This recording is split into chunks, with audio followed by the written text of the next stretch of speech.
CLE. Be filming in there. We're very pleased to, well, first of all, we're pleased to have our county attorney here with us today.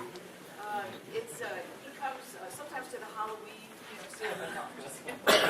No, but it's great to have him here. We have here our first assistant as well, Robert Sword. And I understand there's a whole bunch of people from the city, so where are my friends from the city? All right, thank you so much for coming here.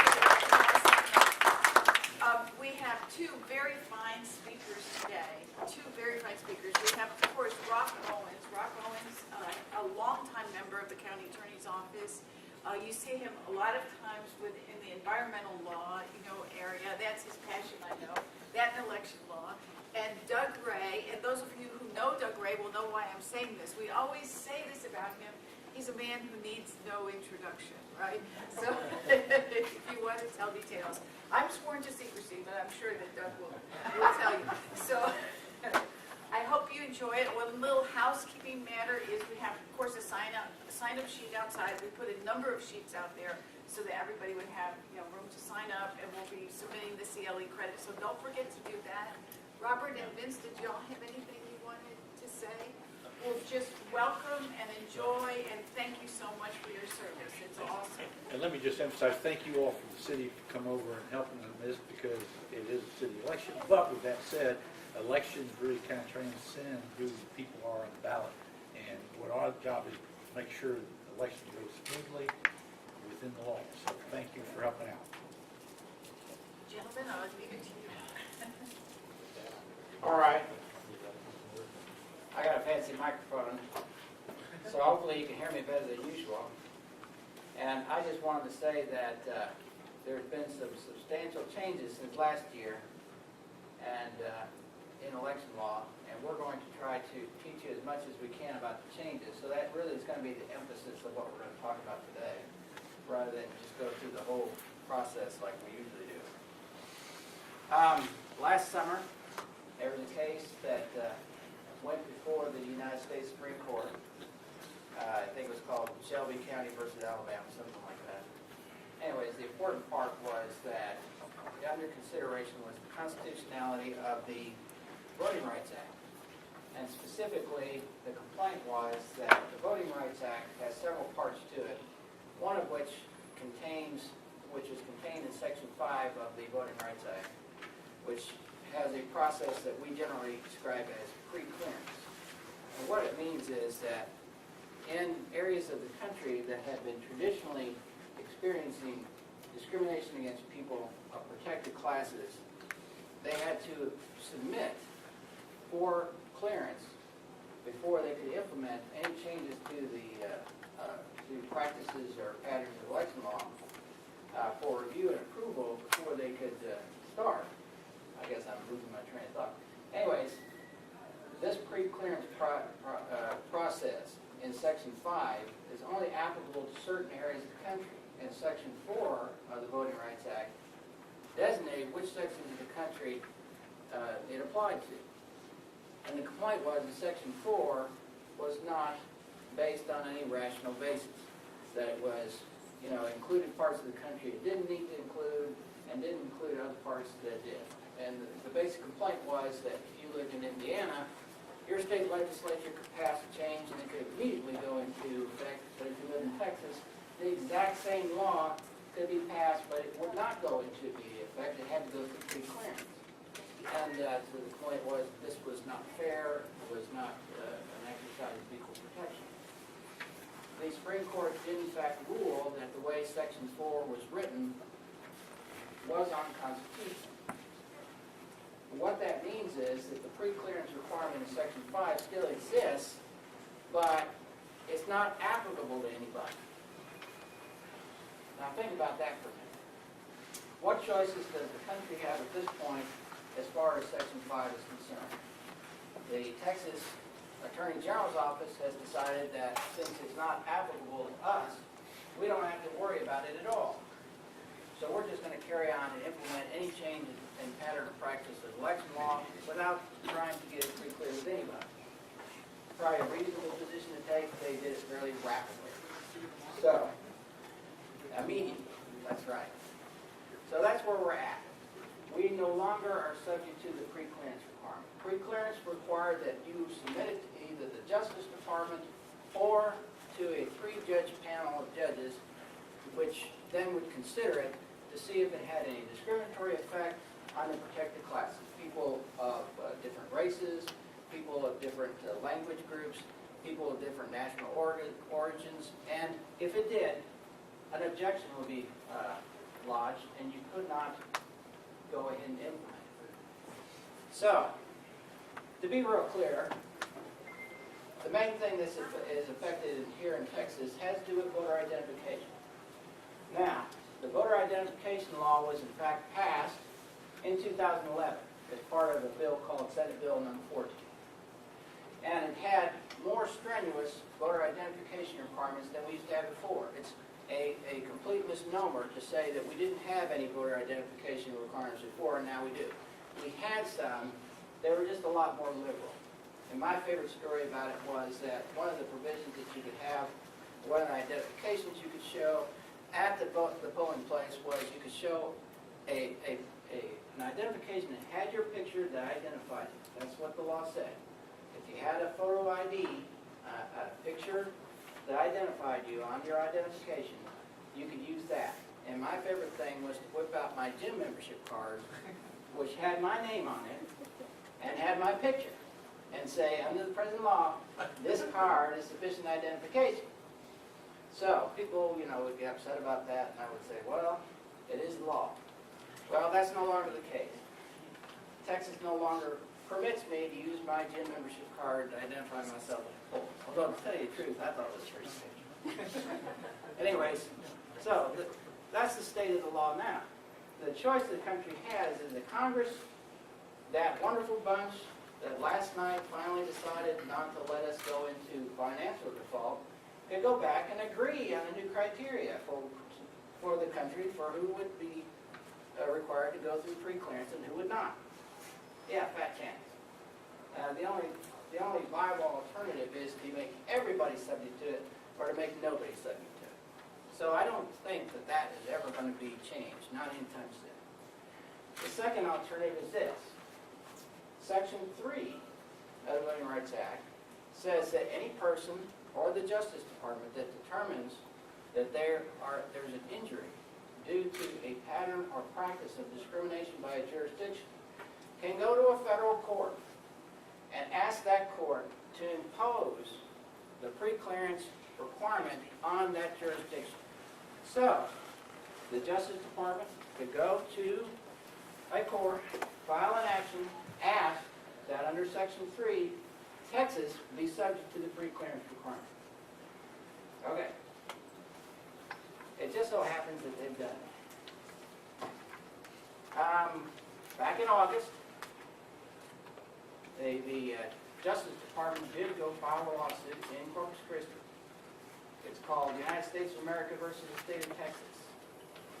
It is case number 2:13-CB-00263, and it's in the Southern District of Texas, Corpus Christi Division, and it asks the court for relief that includes imposing the pre-clearance requirement on the state of Texas. So it is possible, at some point in the future, if the Justice Department ever gets back to work after the shutdown, that they will go down to Corpus Christi and ask that court to impose that requirement on Texas. They will have hearings, hear evidence as to whether or not we're really good citizens or discriminatory as far as, the protected classes are concerned. And that at that point, the court could impose that requirement on Texas, which of course will probably be subject to appeal. So, at some point in the future, we might have to go back under pre-clearance. Now, Tracy and I would just love it if we don't have to go back under pre-clearance, because we're the ones that actually had to compile the pre-clearance applications and send them off to the Justice Department and answer their questions when they had questions. And we would have to sweat whether or not we'd ever get that letter saying, we express no objection at this time. So, we're probably perfectly okay with it, but that's just because we don't like to work that much. So, there we are. It is possible that some injunction will be filed between now and Election Day. It's becoming less and less likely every day that goes by. I've actually got a copy of the petition right here. You can go look it up. I read the application that the state of Texas made for pre-clearance on SB 14, the voter identification requirements, and also the Justice Department's response. That came last summer. And when I say last summer, I meant 2012. Essentially, they did file a pre-clearance application asking that the voter identification requirements that SB 14 outlined be cleared. The Justice Department response was something like, not only no, but hell no. They came back and they detailed page after page after page of evidence which indicated that it was in fact discriminatory to implement this particular requirement. So the state of Texas' response to that was not to, go home with his tail between his legs and apologize and then say we won't do it again.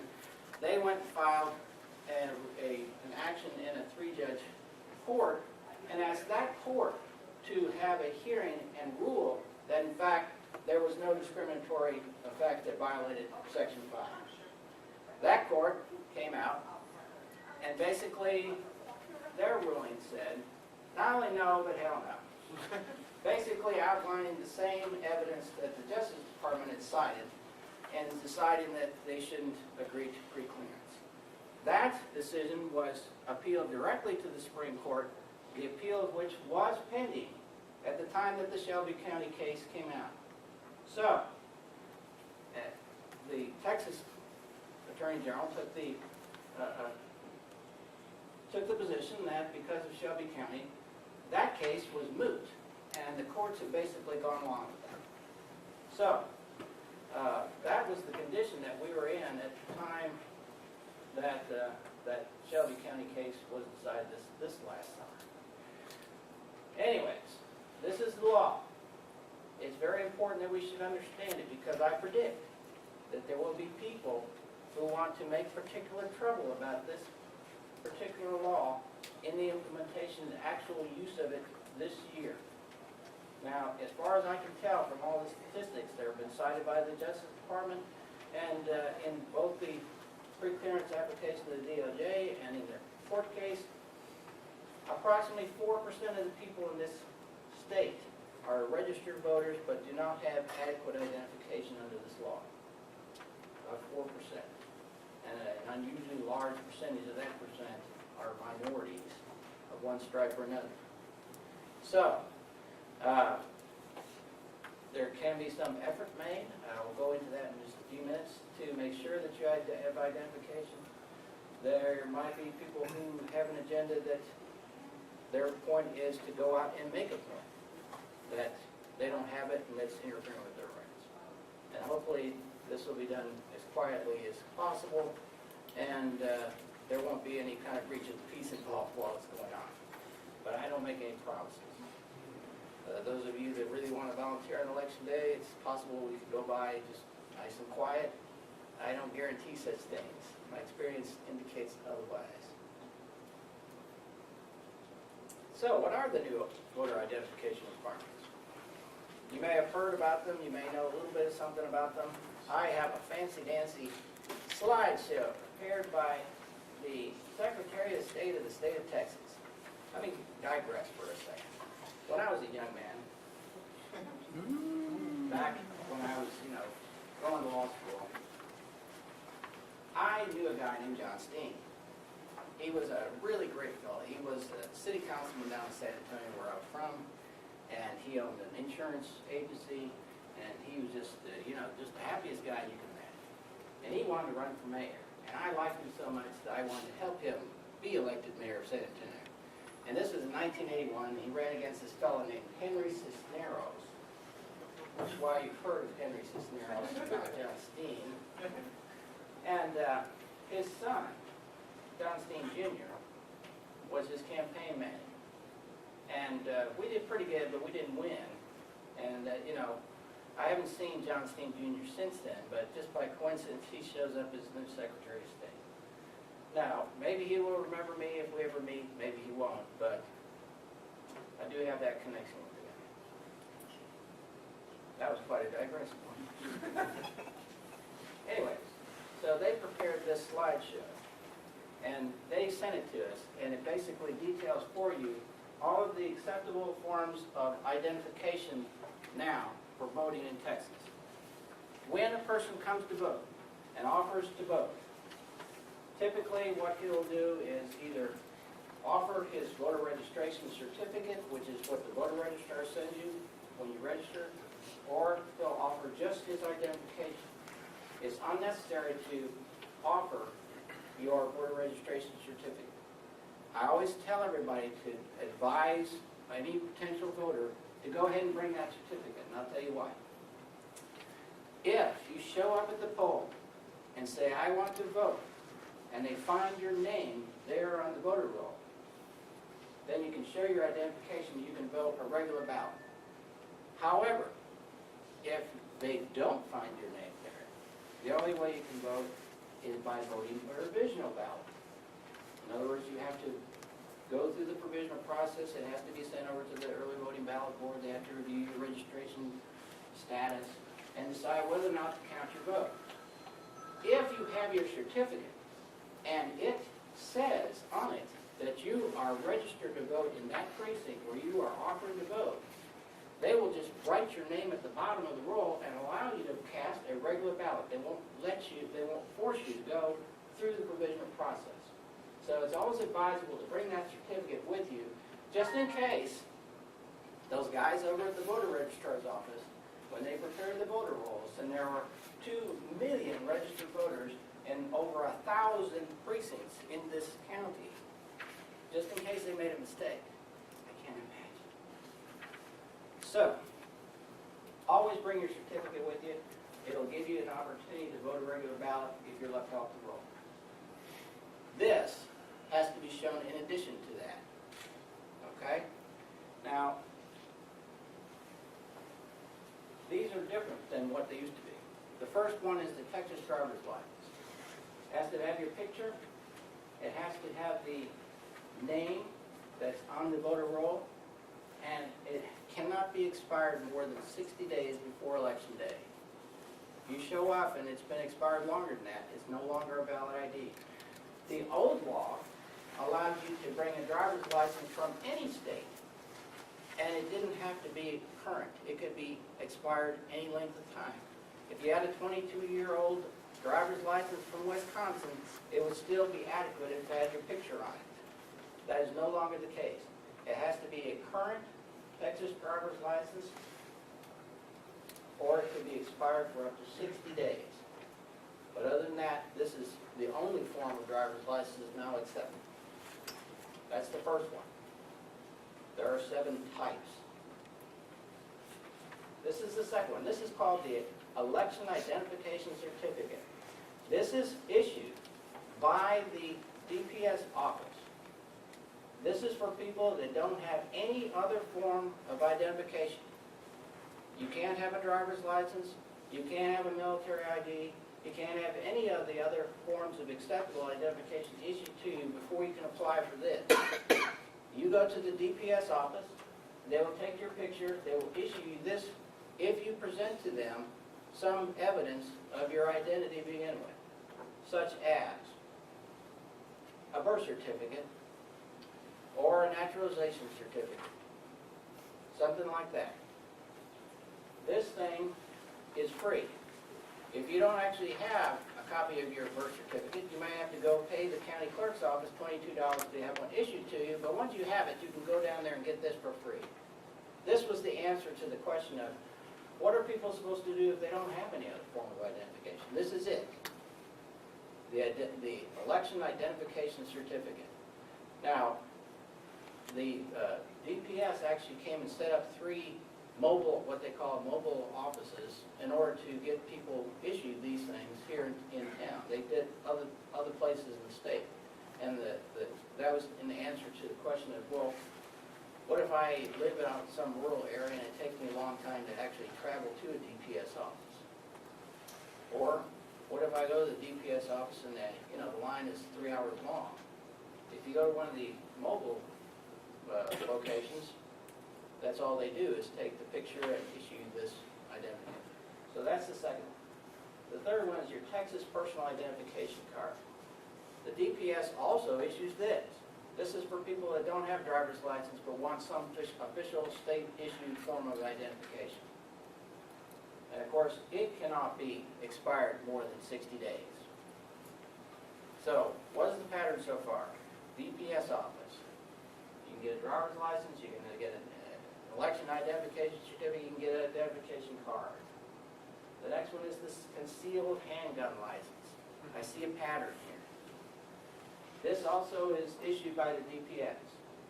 A concealed handgun license cannot be expired more than 60 days. So if you're packing, you got one of these licenses. Now, ask yourself, how many people do you imagine have one of these but don't have a driver's license? And what is the point of telling people they can use this for their identification? It reminds me of the guy who came up to me and said, when I'm working as an election judge, can I carry my firearm? Jimmy, you have a question? Go ahead. Anyways, that's the fourth I type. do have a question. For the state ID? Yes. What are the criteria? What do you need to obtain? A state, a personal identification second card. one. Or third one. Election ID. No, the second one, state, that first identification. Okay. You just need to be able to show the same kind of identification you show to get a driver's license. You know, a birth certificate or something like that. So the only difference would be that this one costs money, the election Exactly. certificate does not. Exactly. Do you know what the cost of this is? I think it's like $22 or something like that. $16, yeah. Anyways, the advantage of this card over the election identification certificate is that you can actually use this for other forms of identification. Like you get pulled over, get this instead of that. This card is good only for an election. That's it. Can't cash a check with it, as far as I know. But this, it's just like a driver's license, only it doesn't actually give you the license to drive. I learned that the hard way as well. And she handed me that card, and, all of a sudden, the light bulb went on my head. I said, it's not a driver's license. There you go. What did she get out of it? I mean, what did she get? What did she get? Oh, you learned it the hard way. I was just wondering what she got out of it for that identity. No, actually, I gave you. Oh, there you go. $2,000 off. I have to tell you about it. The next category is not a single type of identification. It's the military identification card. Now, the statute basically says a military identification card, but it also gives the Secretary of State the power to actually go and pass rules as to what types of military identification cards are, to explain all of these types of identification. So there are actually several different types of military identification card which are accepted. The Department of Defense Common Access Card, Uniform Services ID card, the Retiree card, and the Veterans Affairs card. This is a Common Access card. The Common Access card will have a different type of symbol. Those are the symbols, Army, Air Force, Marines, Navy, and Coast Guard. They'll show up behind the guy's face right there. Every one of those types is accepted. Okay? You must note that it must have the picture, it must have not be expired more than 60 days. There's a common thread here. And the name has to be similar to the name that's on the voter registration poll. Well, I'll get back to that. I'm going to talk about that in a little while. This is the exception. If there's a blue stripe across it, that indicates that this person is not a citizen of the United States. In other words, you can have a common access card. In fact, you can have a driver's license and not be a citizen of the United States. You can have an identification card and not be a citizen of the United States. You can have a concealed handgun license and not be a citizen of the United States. No blue stripes on those, but there's a blue stripe on this particular type of card. That should be a clear, signal to somebody that they shouldn't be voting. But you say that's not required on the concealed weapon. Bingo. Well, I mean, is it though, is it not a citizen of the United States, you should be voting. Exactly. Which makes you wonder why they would pick that as a type of identification proof that you're entitled to vote. What about the personal ID card? You have to be a citizen to get one of those. The Okay. personal identification card, no. Okay. I think the election identification certificate is the only one, I think. Okay, This this doesn't is make any sense to it. a uniform. Hey, you know, I just tell the jokes, I don't write them. Down Force United States, this is basically, this is an active duty identification card. They will be, you know, one for the Air Force, one for the Marines. So anyone that's active duty, that's basically what it'll look like. And once again, you must recognize that these things cannot be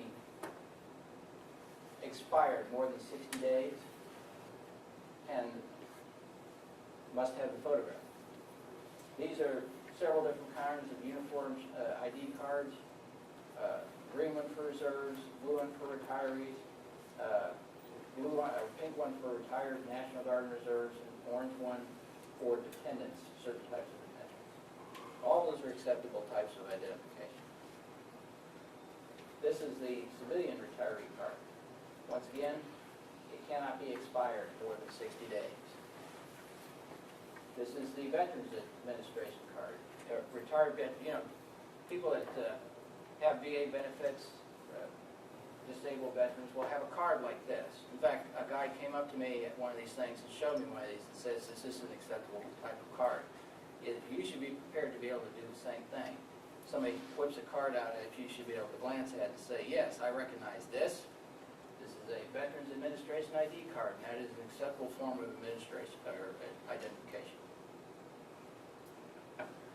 So, this is a certificate of citizenship. Certificates of citizenship and naturalization papers have pictures on them today. They didn't always have pictures. People that received these particular types of certificates before 1988, they won't have pictures on them. So people might show up and say, here's my naturalization paper from when I was naturalized back in 1972. It won't have a picture. It will not be an adequate identification for election purposes. It has to be one with a picture on it. We might get some trouble about that, but just remember that. These don't expire, so we don't have to worry about expiration. They don't expire while you can vote, let's put it that way. Expire when you expire. A passport is good. And just so in case you're wondering, that little card they give you so you can go to Canada and Mexico, that's good too. Those are the forms of identification that you can use to vote, and those are the only ones. Remember, picture, 60-day expiration, I think you'll be good, but there's 7 types. Driver's license, identification card, election identification card, license to carry, naturalization paper, passport, and military ID card. And that's it. So are the election judges going to have pictures of these IDs so they know what they're doing? Yes, they will. We have been training up the election judges to recognize those types of identifications. We have shown this particular slideshow to everybody in all the training sessions. We have distributed to them this flyer. The flyer shows every type of identification on it. So they'll have this in front of them. They should be able to recognize that. That's the simple part. What's the hard part, Doug? The hard part is a driver's license has a name on it. The voter identification roll has a name on it. These two names are not necessarily the same name. How do you recognize when you're supposed to accept an identification for this guy that shows up and says, I'm Douglas Paul Ray, and I want to vote. Here's my ID. And it says, my name is Doug Ray. How do we know whether or not that's really me? Okay? The Secretary of State, trying to be helpful, those guys are so helpful. They have issued some rules. In your paper, there's the actual rule set out for you.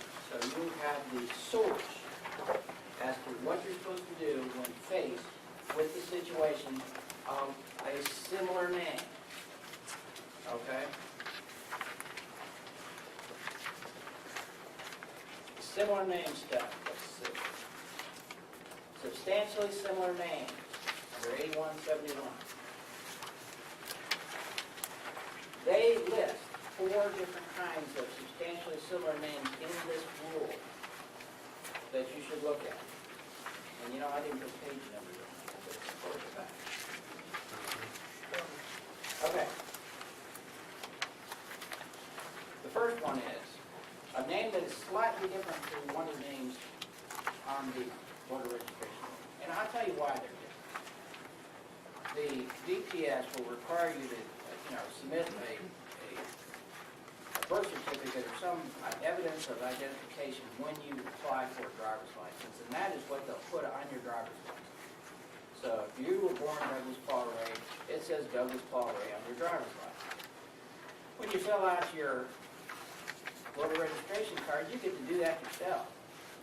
And if I want to call myself, Dougie Shug Ray, that's what's going to show up on the voter roll. And lots of people have lots of original ideas about the comparison of what they call themselves and what the DPS officially recognized as their name. So, it's possible that the name is going to be substantially different, and not even for just stupid or illegitimate reasons. You may have started out life your name was Mary Smith, and you met this fella and his name was Jimmy Jones. And you got so close that Jimmy Jones decided to, let you move in with him. And now you call yourself Mary Jones. That's a perfectly legitimate reason for a different name. But the DPS, unless you went down there faithfully and changed your name, took your marriage license with you and changed your name officially, it may not have caught up to you that you are now Mary Jones and not Mary Smith. When you registered to vote, you may have called yourself Mary Jones. When you show up with your driver's license that says Mary Smith, the person that's, the election judge is going to look at you funny and say, okay, I have to check to see if this name here fits in one of these categories. So a slightly different name would be like if I spell my name with two S's and they only have one S. Something like that. It's substantially the same, but not exactly the same. Some people will hyphenate their names on their voter registration certificates. Not the same as what's on there in driver's license. So when they say that slightly different in one of the name fields, that's what they mean. They might say Doug Ray instead of Douglas Ray. Slightly different. The second category is that one is a customary variation of the other. For example, Jimmy instead of James, Bill instead of William, Beto instead of Alberto. You see, customary variations of the name that's on the identification. So if you went to DPS and got registered as James on your driver's license, and you put Jimmy on your voter registration application, that's a customary variation. The third one is that there's an initial, a middle name, or a former name on one that's not on the other. Like, my driver's license says Douglas Paul Ray, but my voter registration just says Douglas Ray.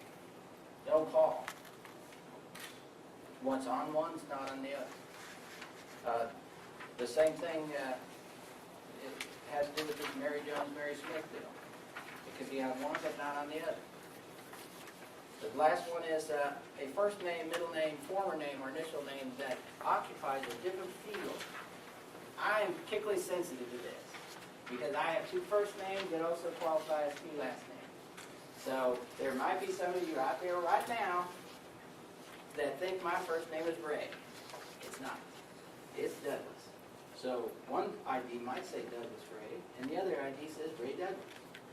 If this is what the situation you're looking at, what do you do? Any of these four situations, what do you do? The election judge is supposed to compare not only the names, but the birth date and the address that's on the identification or applied to the person that's in front of them. So they say, okay, this is the same birth date that's on voter registration, that's on this driver's license. This is the same address, but the name is different.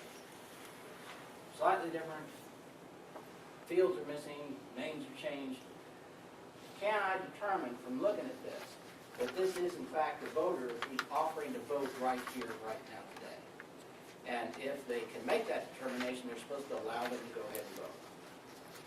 Now, what happens if the person shows up and there's no identification offered, or the determination is made that the identification that is offered is inadequate? What happens then? The helpful Secretary of State has set out rules for this. It's all in your packet, but let me tell you how it works. If a person shows up and doesn't have identification, or the identification is ruled to be inadequate, then he can go ahead and vote provisionally at that time.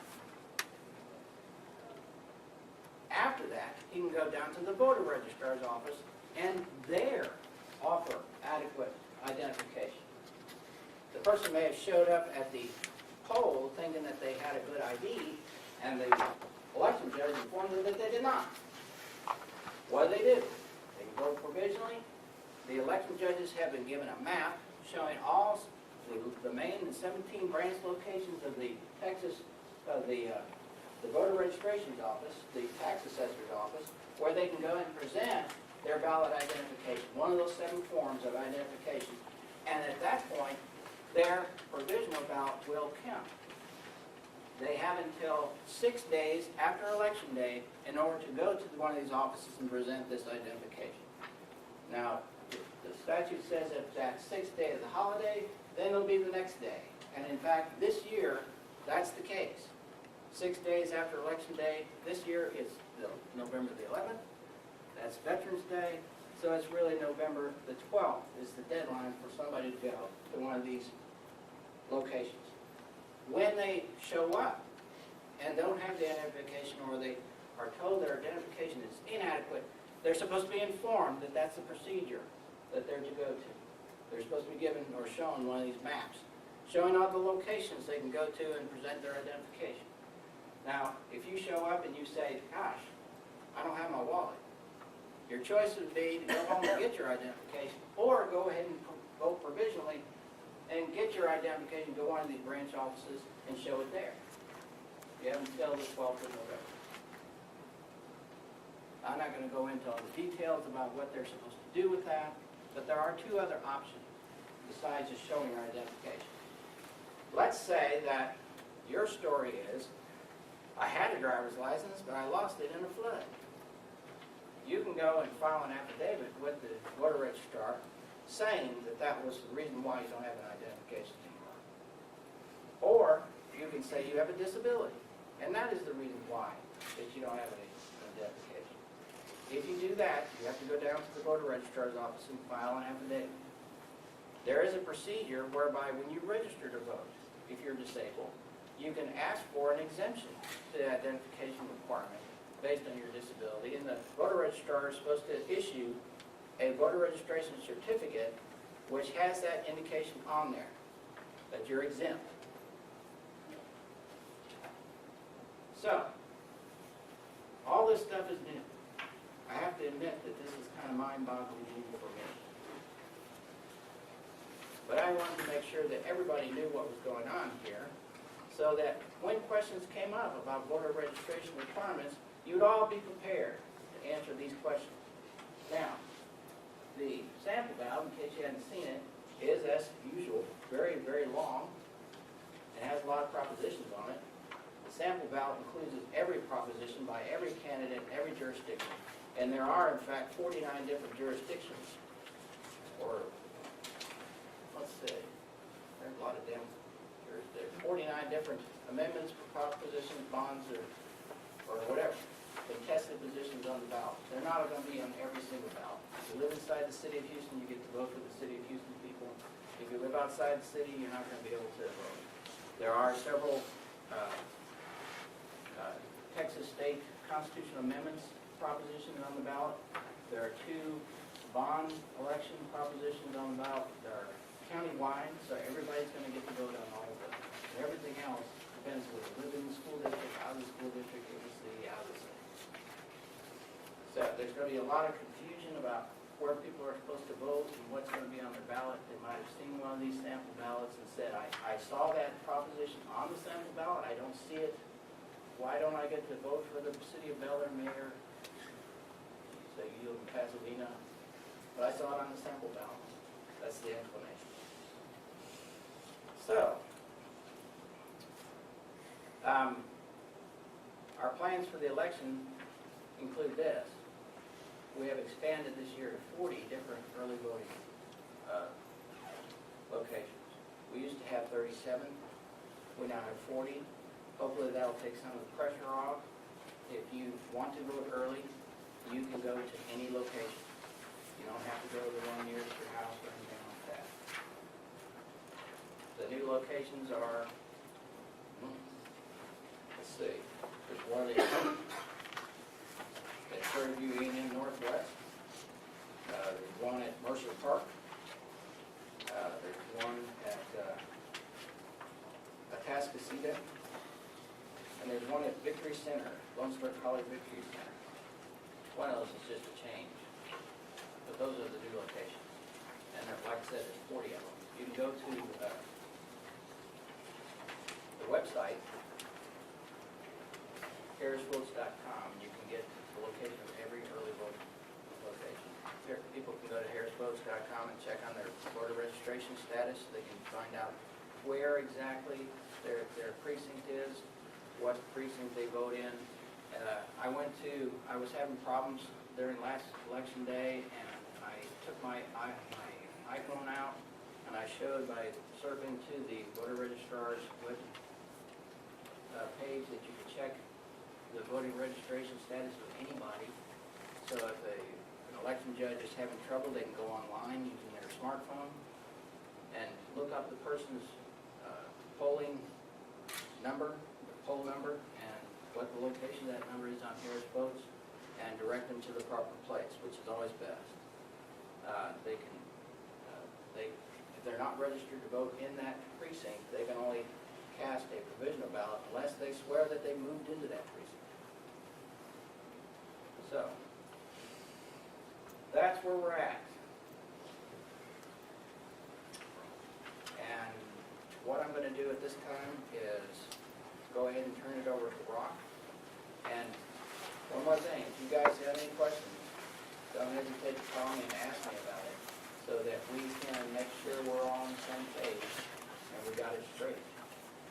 So, here you go, Mr. Rock Owens. You can work a little microphone. Sure.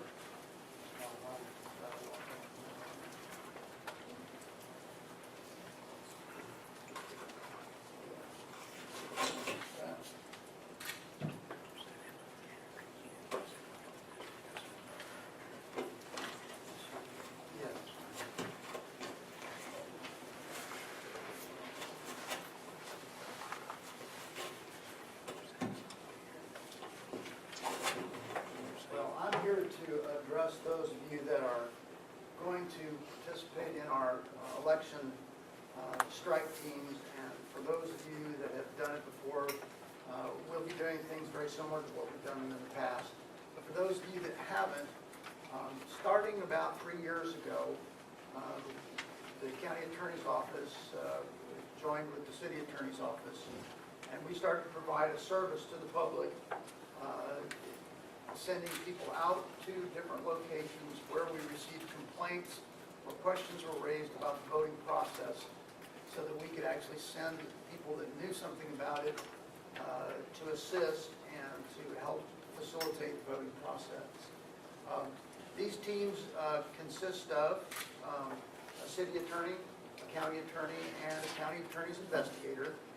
And the way it works is, and if you want to do this, you'll have an opportunity to sign up to do it today. Any complaint that's received by our office, we put a team together and we send them out in the field to respond to the complaint. And that can be anything from, does someone's kind of identification work or not work? What do you do if they don't have their ID with them? All the kind of things that Doug just mentioned to you. Again, this is a situation where we send these folks out into the field to facilitate the election process and to help get things running smoothly if they've kind of gone off the track. We've had all kinds of complaints in the past that we've responded to. Everything from electioneering to people that have been involved in alleged voter intimidation. And I imagine that we're going to see a lot of questions come up about voter ID, and they'll probably run the gamut. But besides facilitating the process, we're also there to kind of provide some eyes and ears and gather evidence should questions be raised later about what happened at the polls. We put together a report after a team goes out into the field. That report is kind of a combined effort.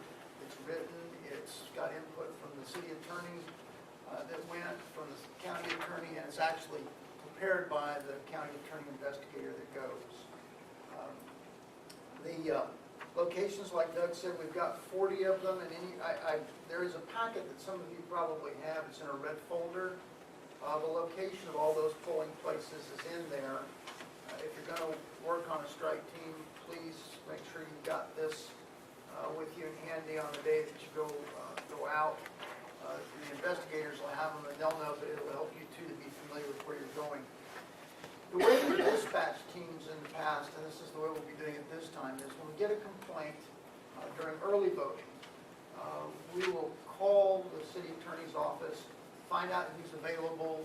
The county attorney investigator will go with the county attorney, pick you guys up and go out into the field to answer the complaint. That usually works pretty well during early voting.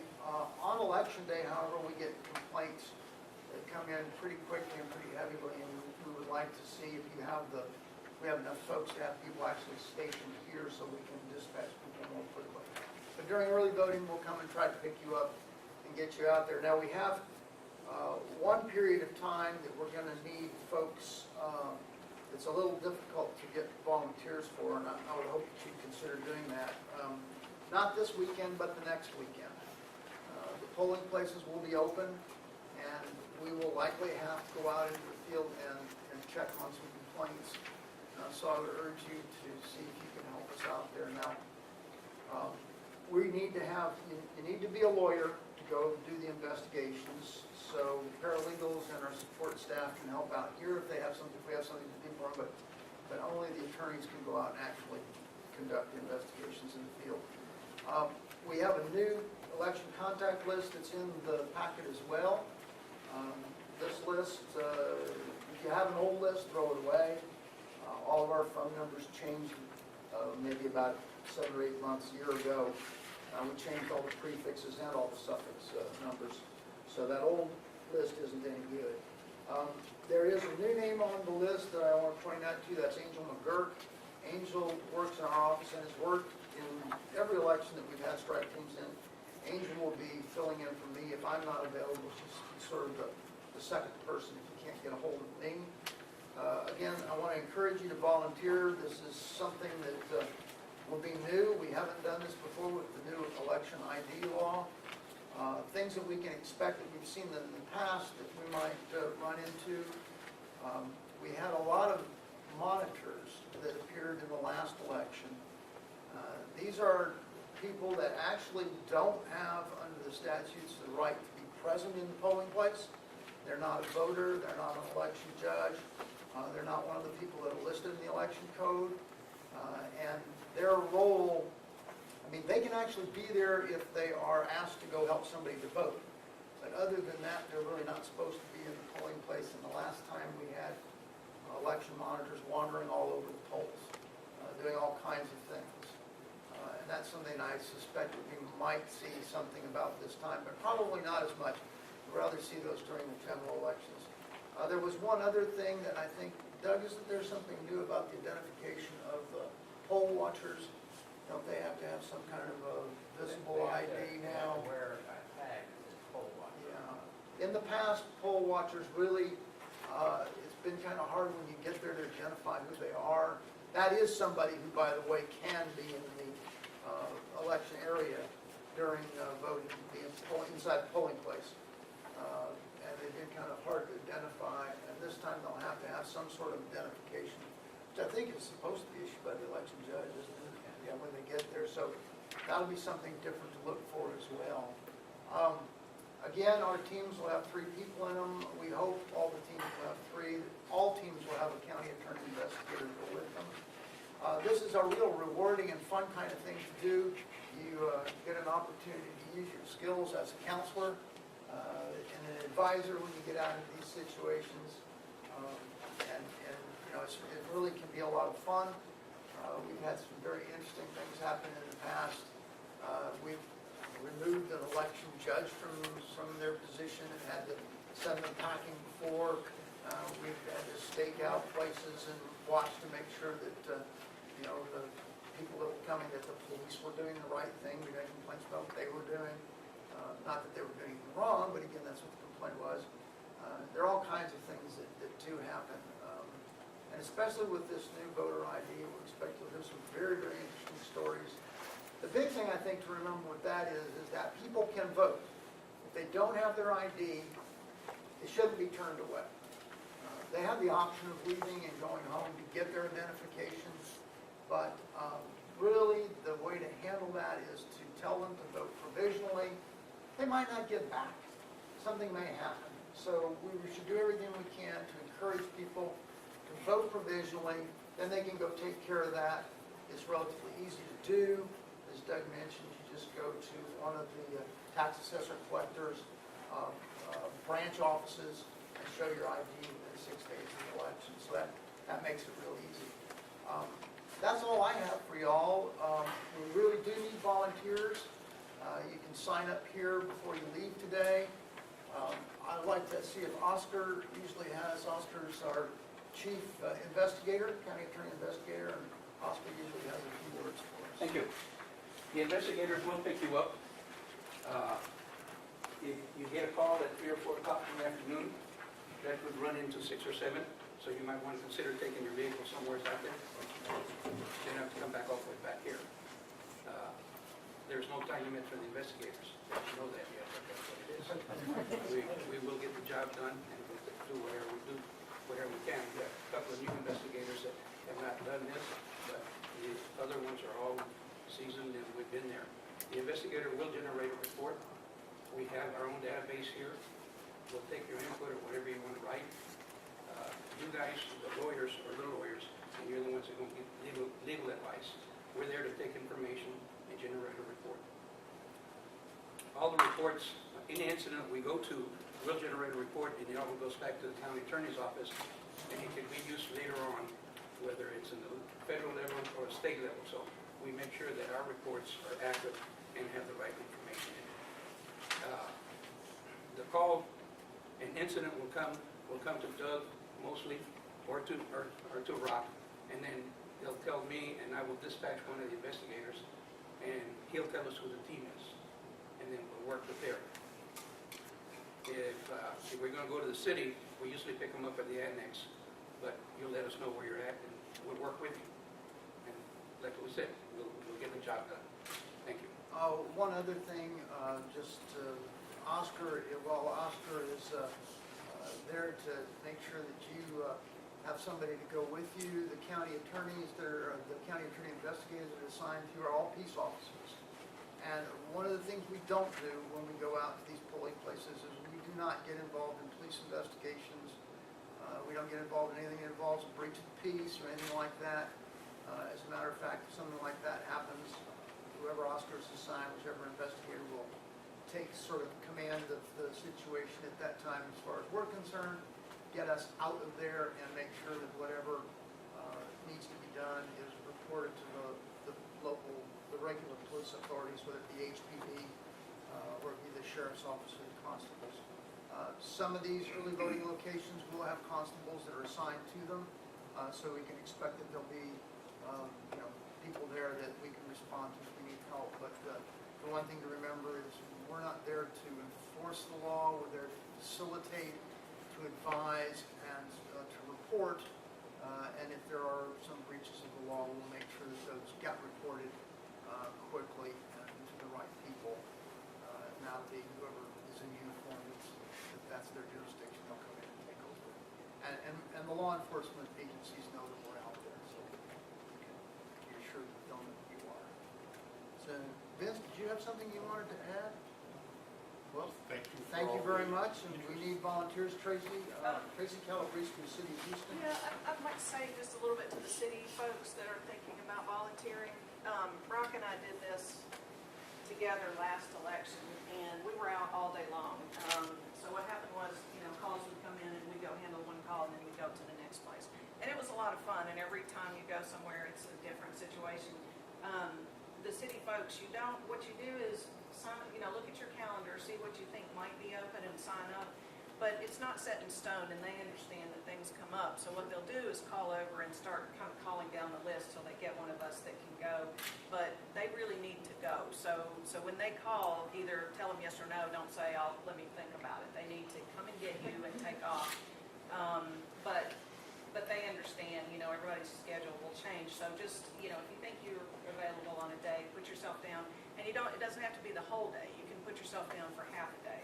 But do understand, as Oscar said, once you go out, you may be out for several hours. And when I went to Rock, I thought it was one thing we were doing. We were out all day pretty much, and that was fine, other than getting really hungry. But We bounce from one call to the other is Yeah. what happens, and sometimes you just get caught up in the moment and you can't get free. the other thing is, there are forms in this folder about what you saw. I didn't fill any of those out, but what I did do was take notes, because all these places will start running together in your head. So while I was in the car after, we hit a certain location, then I made little notes about what happened. And then I sent an email to Oscar or Terry, one of the investigators, and they have guns, by the way, so it makes you feel so much better, and handcuffs. Hope they Not haven't that they've, used them, yeah, but not that they've used them, but I did hear one investigator lean in once and say to the election judge, I don't want to have to put these cuffs on you and put you in that car. That got her in the car without any more argument, but so it's fun stuff.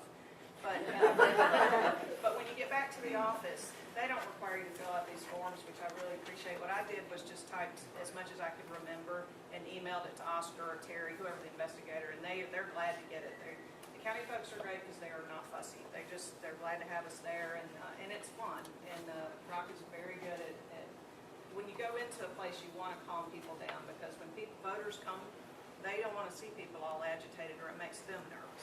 That's why we hopefully don't have to have the police there, because that really makes people want to back away from voting. And so first thing we try to do, no matter who's right or wrong, is just to get everybody calmed down. And a lot of times it's election judges.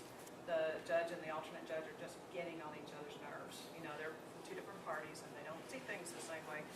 My advice there would be carry this thing around that Doug puts together, because almost all the issues are going to be right out of here, and you can't keep all this stuff in your head. So I think that's about all. The only other thing I wanted to mention is, you've seen the campaign signs everywhere. We've sent letters to all the city candidates saying you cannot have your campaign signs on the public right-of-way. Really, all you guys need to know, is people start running up to you complaining about that, is you have Reggie Harris's number on the contact list. He's sign administration.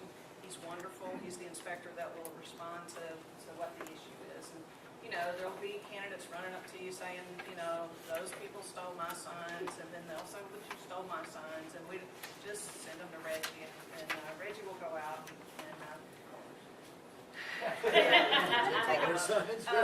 We do let them, during early voting, because there's been a history of people, it's like the guy with the most signs wins, I guess, is what they think. But they put them all around polling places and the early voting locations. So we allow that, but we have certain rules that we tell them about in this letter that we send to all of them. None of them pay much attention to it, but, anyway, we can prosecute them, and we do. And Randy Zamora can tell you, lots of stories about prosecuting those guys. That's really all I have. So for the city folks, maybe the best way to do this would be to look at your schedule, look at this early voting, the dates and times, and maybe email me, and I can put together something and get it to Rob. Yeah, but please let us get your name before you leave today, if you can. If you can't commit now, that's fine. You can get with Tracy, or you can get me. My contact information's on the sheet. But we do need a lot of help, and you will have fun. It is a really rewarding experience. So, Yeah, if Terry, you're just did you have thinking something you about wanted to add that you go over? No? No, it's gone so well, so long on this. I think everybody's admiring what we've done. That's it. I think we're all good. Thank you very much. I Did you have anything else? I do have a couple more things. What Rob told you about being familiar with the rules is really important, because when you roll up in one of these sites, you'll have an election judge that'll be, flustered by the experience. They want somebody who's calm and cool and confident about what it is you're telling them, because they're looking at you to tell them what's the right thing to do. So that's one thing. And the second thing is, on election day, we have people that want to volunteer for like a 2-hour shift over at the voter registrar call center. We sit down there and answer calls and help the voter registrar answer questions about election law on election day. We usually try to have 2 people at a time, 2-hour shifts starting at 7 in the morning. So if you're interested in that, please let me know so I can put you on my list. You become an election law expert. Yeah, like me. Yeah. All right, thank you very much.